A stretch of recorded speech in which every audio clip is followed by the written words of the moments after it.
maganda ho nabanggit nyo din ho yung status ho nung kanyang mga kaso kasi nagsasabi nga ho bakit hindi na lang ho sumuko si Pastor Kibuloy at baka may mangyari pa ho karahasan o may madamay, mamatay pa at ayun nga ho, wala ho ba talaga munang balak sumuko si Pastor Kibuloy at talagang ihintayin nyo ho yung desisyon sa mga apela ho na ito?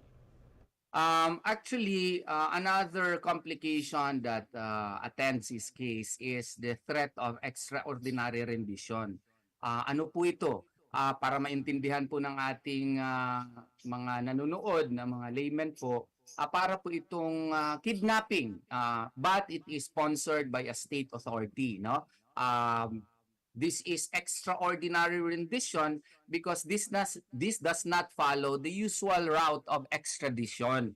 So nangyayari na kasi po ito, parang policy ata ito ng United States of America since 1906 pa, no? And pag meron silang pinagdududahan na mga terorista or mga lumabag ng mga batas sa kanilang mga pulisiya, pwede nilang kunin from one jurisdiction and transport it to another jurisdiction. Unfair naman po yun. Kaya nga nag-request si Pastor Apollo Sikibuloy na dapat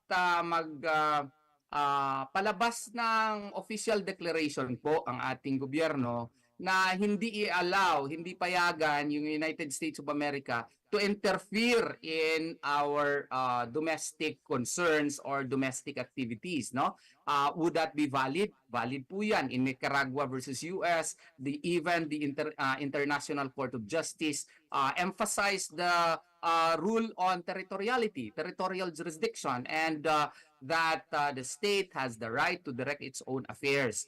And meron pang additional, may threat of extermination as against him. So maybe all of these played in the mindset of Pastor Apollo Sikibuloy, why he acted to exercise his right also to await the remedies that are available, the result of the remedial measures that we are doing for him.